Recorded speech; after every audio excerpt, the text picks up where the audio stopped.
Bueno, a continuación les hablaré del aspecto reformas y concretamente me circunscribiré a la reforma laboral, que es la que hace muy poco se negó en el Congreso de la República, pero no porque haya surtido de hecho algún debate ni nada, sino porque sencillamente estos voluntarios de la oligarquía colombiana lo que hicieron fue básicamente archivarla sin darle siquiera una posibilidad de discusión. Entonces me referiré a la petroreforma de la reforma laboral. ¿Que busca la reforma laboral? Pues fundamentalmente devolverle unos derechos que tenían los colombianos de a pie, esos sí son colombianos de a pie, los que se ganan un mínimo y hasta menos del mínimo, como sucede en muchas partes, que le pagan a la gente hasta menos del mínimo. Lo que pretende esta reforma precisamente es devolverle esos derechos y contemplar otros que de hecho son posibles y que es falso completamente, de que si al trabajador se le mejoran sus condiciones de vida, entonces eso acaba el empleo. Pues eso es un sofisma que esgrime el señor Uribe, que entre otras cosas es falso completamente. Pero fueron esos derechos que él menoscabó en trámite de la ley 100 por allá en 1993. Fundamentalmente, se pretende que la reforma laboral, por ejemplo, le dé la licencia de paternidad. Por ejemplo, en España, nosotros que somos homologados del derecho español, el derecho español tiene 16 semanas para la licencia de paternidad, o sea, cuando usted le nace un hijo.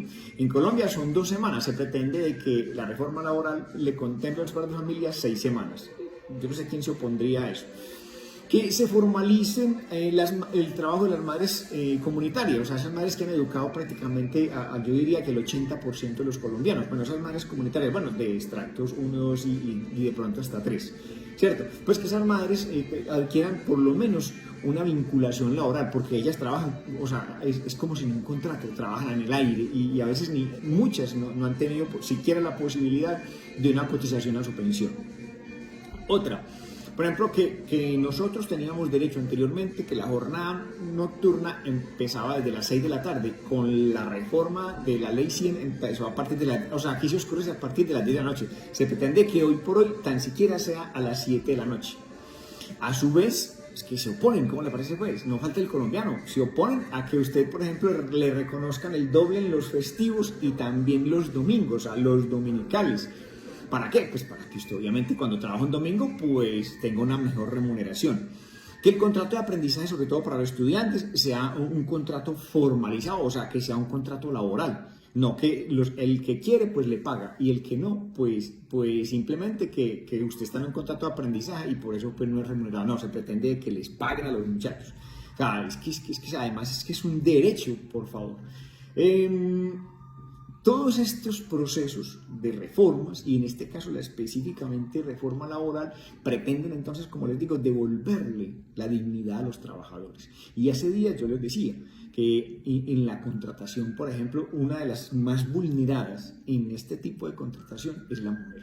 Listo, entonces yo no sé, por favor, que el ciudadano colombiano que mañana debe salir a marchar, no marche porque se opone, como dicen algunos, no, yo produzco, yo no marcho. O sea, nosotros tenemos una cachaza, o sea, somos capaces de repetir lo que nos mandan decir y ni nos analizamos ni nada. Yo produzco, yo no marcho. Hay gente que se opone a que le mejoren sus condiciones laborales. Es que esta gente nos ha trabajado y nos han trabajado de qué manera. Bueno, en cuanto a esa parte me quería referir. Listo, en lo laboral. Lo que son las petroreformas, no hablaré de la reforma a la salud porque esa tiene una envergadura y es un poco más compleja y de hecho es un poco más técnica. Ahora les voy a hablar rápidamente de cómo se tramita una consulta popular. ¿Y en qué consiste eso? O sea, esas preguntas que se le hacen al pueblo para que el pueblo se pronuncie y diga sí o no, como es la parte técnica de una consulta popular. Bueno, rápidamente, ¿cómo se hace? O sea, el presidente, en este caso el presidente de la República que la está convocando, pues se reúne con sus ministros y específicamente con el ministro de Trabajo y formulan unas preguntas. Esas preguntas básicamente son sí o no. Por ejemplo, las que les acabo de decir, usted se opone a que le paguen los festivos y los domingos, los dominicales un poquitico más alto, o sea, en una proporción.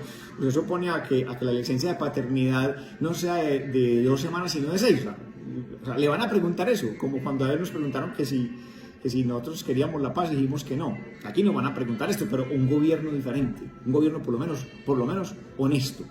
Entonces, esas preguntas las elabora el presidente y las debe, o sea, por proceso mandarlas al Congreso.